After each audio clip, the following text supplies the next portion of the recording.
eu queria só lembrar uma notícia, se não me engano, é de hoje, né? Que o Lula não concedeu o indulto natalino para as pessoas, os condenados pelo golpe do 8 de janeiro, né? Então, acho que essa é uma temperatura importante da gente avaliar por aqui. Outra temperatura, eu sempre venho, eu só tenho esse lado meu antropóloga, né, professor? Então, eu sempre entro um pouco com essas questões qualitativas, que eu fico aqui pensando no que isso significa para um militar.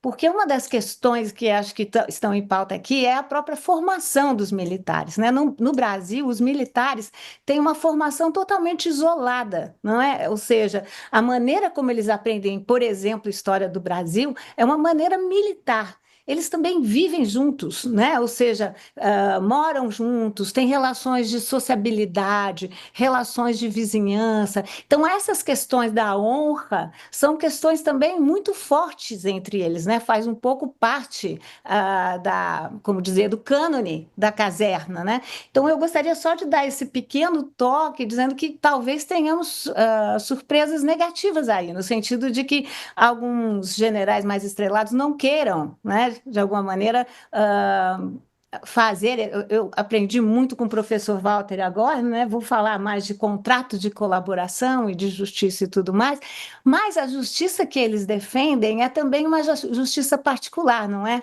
professor Walter? É uma justiça que diz respeito a eles mesmos, né? Que é aquilo que eu dizia sobre a interpretação do artigo 142, que eles jogam sempre para as próprias Forças Armadas, como se as Forças Armadas estivessem acima do Estado, como se as Forças Armadas fossem a própria revivescência do poder moderador, né? O que era o poder moderador durante o Império, senão um quarto poder que se inscrevia acima dos três poderes, do executivo, do legislativo e do judiciário. Então, há esse espírito de caserna no sentido de que eles são o poder moderador. Isso a mim preocupa muito, junto com essa notícia de Lula, que não deu o indulto de Natal agora. Verdade. Saiu no decreto hoje, publicado hoje, nessa segunda-feira, a decisão do É, presidente Lula, o decreto de indulto de Natal, que concede, né, o perdão a alguns presos que cumprirem determinados requisitos. E, mais uma vez, o presidente Lula se manteve firme nessa decisão de não conceder o benefício aos condenados pelos atos antidemocráticos do dia 8 de janeiro. Acerta Lula, ou Josias, em não conceder? Muito, né, Fabíola? Imagine se o presidente, a essa altura, concedesse indulto a golpista, né?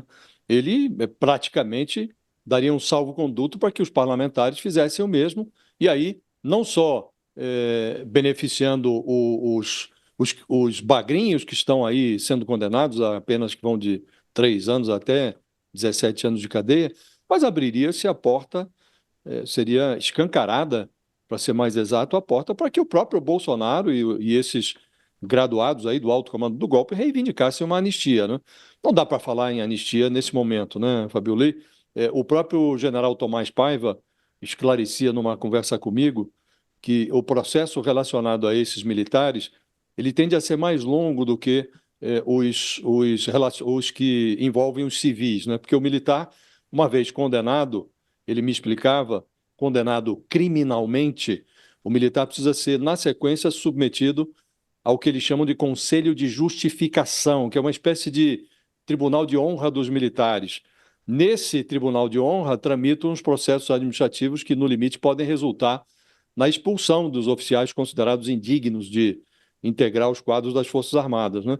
Então, se forem condenados, como parece razoável que venham a ser, né, esses cúmplices militares do Bolsonaro, se a pena for superior a 2 anos, como também parece provável que vai ser superior a 2 anos, né?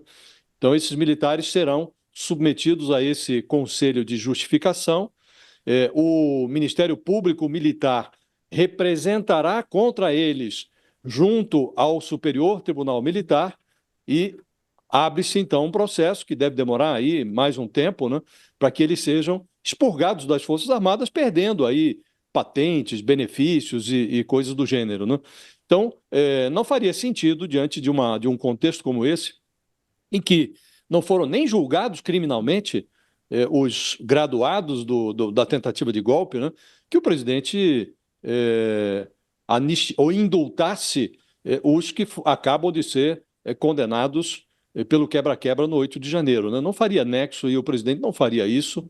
Ele tem ciência do momento histórico que a gente está vivendo, né, Fabíola? Nós nem complementamos essa fase, que é a fase das condenações. E não faria sentido indultar, anistiar, essas são expressões que devem ser riscadas do dicionário e devemos virar a página. Se anistiarmos agora, vamos virar, mas virar a página para trás, né? O que não convém a ninguém.